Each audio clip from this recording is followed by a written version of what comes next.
BioWare have been suspiciously quiet recently, despite the Veilguard launching in just a couple of weeks' time, and now we may know why. We may now know the reason why not just BioWare themselves, but their publisher EA, why they seemingly don't have a lot of confidence. There's been very little marketing that I've seen in recent times. It's been crickets, basically, since BioWare did the whole content creator preview stuff, where some positive and mixed ones did the rounds. But what has now happened is apparently a game tester who BioWare hired or brought in to test the game back in 2023. It's been confirmed that they do that. They don't just have their own employees testing it, they bring in outside people. So there's a little bit of legitimacy here.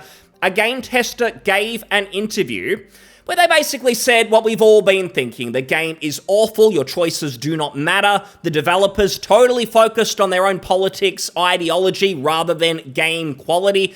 Just a lot of things that do not sound good, paint a pretty bleak picture. Even if this isn't true, I mean, it could just be someone looking for attention. I don't think there's any proof that they actually did test the game.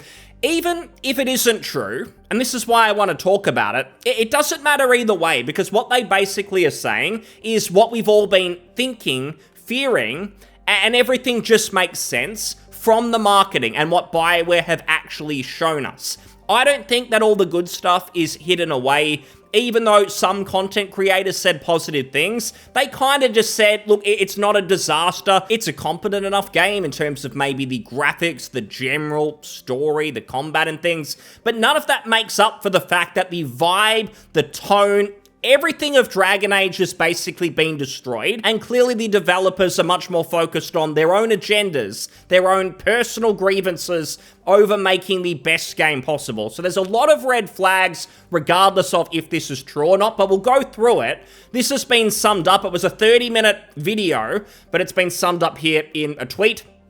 And basically the leaker claims the game is super woke, there's pronouns in your face. Can you believe it? Could you believe that that is the case? And I do just want to address something specific with that, because some would say, why is that a problem? You don't have to engage with the pronouns. You can be bigoted, you can be cis and just say you're a straight male, female, or whatever. But some people want the pronouns. It's more inclusive.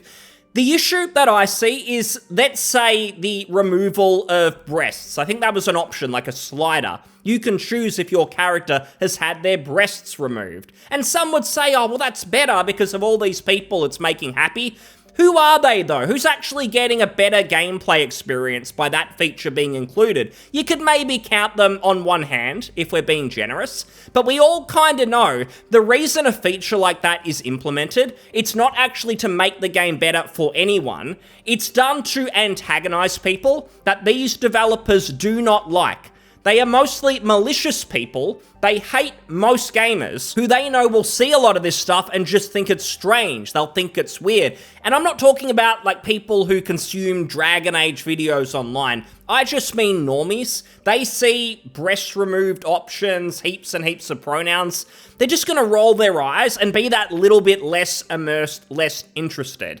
The Dragon Age developers don't care. They don't care that it's off-putting to most people. Their priority is to use it as propaganda to re-educate people, basically. They don't care about inclusivity and the people who are actually going to get something out of this, because almost no one uses these options unless they're virtue signaling. And moving on, Canary Companion literally introduces themselves with immersion-breaking modern language. I identify myself as non-binary. I could see it being true. We've already seen a lot of the dialogue. Like, it's just so obvious that the people writing it, their only conversational experience in life is back and forths on Twitter DMs with like-minded people. No real humans they've ever interacted with. And the best example I've seen someone use is most video game dialogue these days. It feels like people are having conversations and their bosses, their managers, the HR department is watching. It all feels like that. Very Marvel-esque safe dialogue. Everyone feels the same. The characters aren't really distinct. You could trade the dialogue of each character sort of between the whole cast, and you wouldn't know who's actually speaking. You wouldn't know the difference. It's all just kind of lame, and it continues here. Romances were and still may be gender-locked unless you choose a pronoun other than he, him. you must be pansexual, or you are restricted to 2 romance options and even harding. While other choices may influence anyone, this might have changed due to Baldur's Gate 3 success and influence. It sounds like it may have been changed given how Baldur's Gate 3 was successful with like every type of crowd, like the game has no controversy in any direction. I will say though that I could see them doing something like that with the pronouns, like having gameplay changes of this sort of nature, just to force people to interact with the pronoun system. I don't think they like the idea of modders modding it out or people just ignoring the system, trying to force it upon to people. That would be right up their alley, I'd say, these developers. Solus is sidelined hard, made into a minor character with little importance or development, until suddenly important at the end of the game. And that ending is baffling and not in a good way. Now, I could see this being true because the name change that happened so late from Dreadwolf, which is Solas, to the Veilguard, it seems so weird, like 6 months before release, despite advertising, marketing Dreadwolf, Dragon Age Dreadwolf to everyone for years, to suddenly do that name change seem quite odd. But when you think about it, their whole spiel about, oh no, we didn't want to make it just about Solas anymore. We want to make it about the team, these incredible companions around you, the adventures you go on. That's why it's called the Veilguard. If that was true, it just seems weird they wouldn't have come to that conclusion much earlier and changed the name then. It makes more sense to me that they just sort of thought, especially after people maybe playing and testing the game, hang on a minute, you've called the game Dreadwolf, but Solus is barely in it all. What's all that about? I could see that being the reason they changed the name. Also, the fact that this game has been in development hell. It's gone through like 3 different development cycles. It was a live service, then it was single player, something else. Now it's in its current state. It could very well be that during live service time, for instance, Solus sort of had to disappear because you were doing all your live service missions, not really single player RPG stuff. So he was just never really that present in the story. So just a lot of things line up to say that it makes sense. Solus is not in the game that much. He's there at the start, he's there at the end, not much in between. And that would be disappointing, which is what the next point is. The story is disappointment after disappointment. And the content creators who gave positive impressions, they did mention that while the first act was okay, it was sort of reliant on the rest of the game being quite good. So it's possible the story really falls off once it actually gets going, you get into the meat of it. Facial animation is Andromeda all over again. It's plastic, which I assume is a lot of that my face is tired quality. And we've already seen some of that, like the Canary, the one with the massive forehead that honestly looks like a bad deepfake. We've already seen that. We don't need to rely on a leaker to just jump in ourselves and see that it just doesn't look that good. And you can see with some of the angles, like they hide the character's face in a lot of the conversations because it's rubbish. It's behind like what we got 10, 15 years ago. I even think that the original Bloodlines 1 has better facial animations than I've seen in some of the BioWare games. So this is just typical for them. And from what we've seen, like the studio's getting worse. Like the good people who were once there, long gone. It's mostly talentless hacks who are hired based on ideology politics. They get in the door. They get the job. People who should be there on merit, no, they're shown the door. They don't want them. They just want like-minded thinkers. Inquisitor and Inquisition is corrupt and may not be of any help again, even if you didn't disband it. Choices don't matter. It's Mass Effect 3 again. Well, we kind of knew that. Maybe an unpopular opinion. This is like the thing that I care about the least, that they're sort of disregarding a couple of the previous games. I don't really care about Dragon Age 2, Dragon Age Inquisition. I'd be fine with them kind of rebooting things if it was actually good. The direction they've gone in, I don't think it really matters either way because this will probably be the last Dragon Age and BioWare will be no more. So who really cares? Rook sidelined. The main character sidelined. His backstory wasted. Just a guy in a bar. Very much diminished. I mean, I can't even really comment on this because the main character just feels so worthless, so useless. I just don't care. If his backstory is wasted, who really cares? Tester feedback ignored. The boss said, it's very good feedback, but I can't send it to the devs. It's very good, but basically you can't talk about how the woke stuff is making the game worse. It's not something you can talk about even if it's ruining the game. Now, I'll be totally honest, you read this and you sort of think, yes, like this is what we want to be telling the devs, great for this guy. I kind of read this and it discredits the story a little bit. Like, it just sounds too much like a hero wearing his cape. It just doesn't sound that realistic. I personally don't think that anyone would have gotten in the door who wasn't already ideologically on the side of the devs. Like, toxic positivity, these people are always in a total echo chamber, or you're pretty much silenced, basically. So I'm not sure this happened. Maybe he gave a whole bunch of feedback, and he worded it carefully, sort of saying, hey, there's some stuff in this game, it's taking me out of the immersive experience. Maybe we can sort of stop some of that at the very least, and maybe that was the conversation. But even if it isn't real, whether it is or not, like, we've seen this already. Like, you give the developers this sort of feedback, they won't hear it, because what they won't tell you is their goal, their mission, it's not making the best game possible. It's making a title that pushes their political beliefs forward, and then if you say, hey, can we just focus on the video game, that's what I'm here for, they'll tell you, what? You're toxic, you're evil, like, it's just a video game, who cares about video games? We're here to change the world, to do something more important. That's the sort of stuff that they'll tell you. They think that they've got some higher purpose than just making a good video game. But that's actually all we want from them. We don't care about any of your other opinions. They're totally worthless to us. Just make the damn game. Clearly you can't do it, which is why these studios need a clean out. We need to start again, get people in who are actually passionate about games.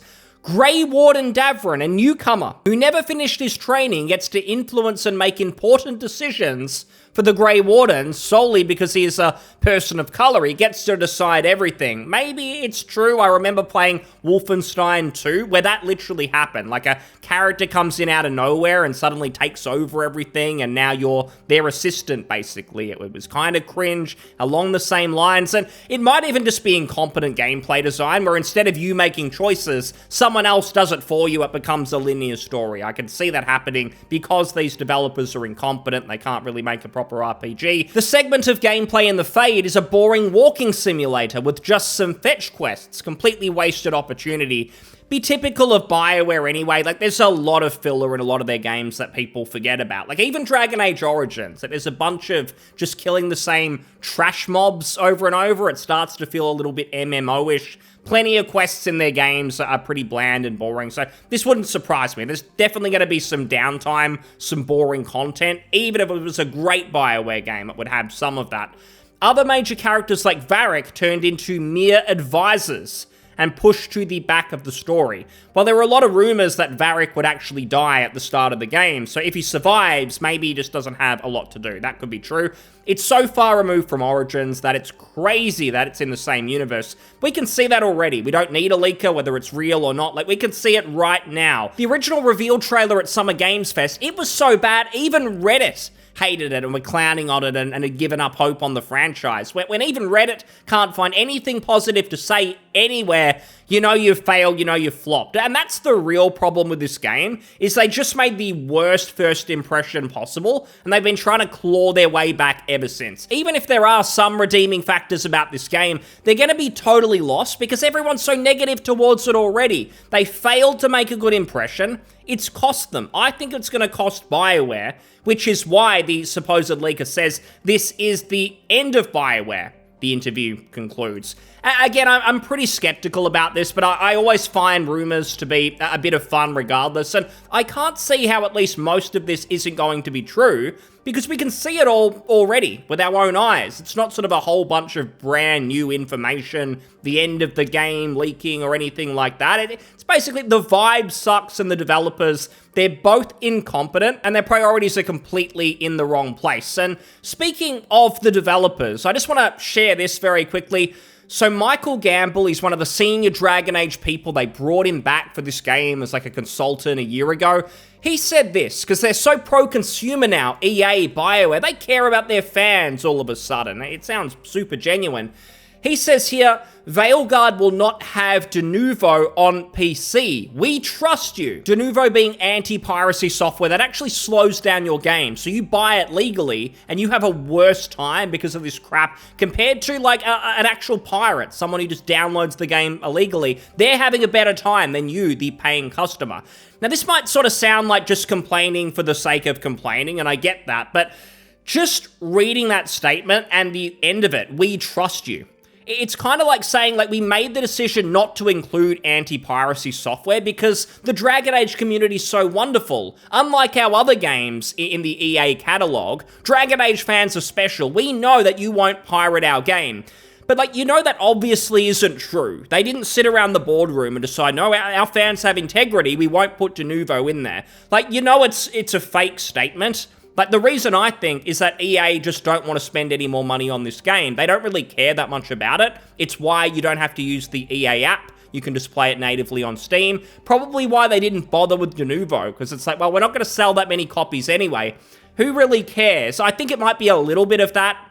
And also that the game doesn't really line up with their future plans, so they can just sort of release it, get it out there, sell as many copies as they want to. I think it's that sort of stuff. The other argument is that they're trying to get back in gamers' good graces. They want to build the integrity of the franchise and get as most people on their side as possible. It could be that. It could all be in good faith, but I really just don't think that's true. Saying we trust you, it just sounds disingenuous. We know it's not true. That's not why the decision was made to leave Denuvo out.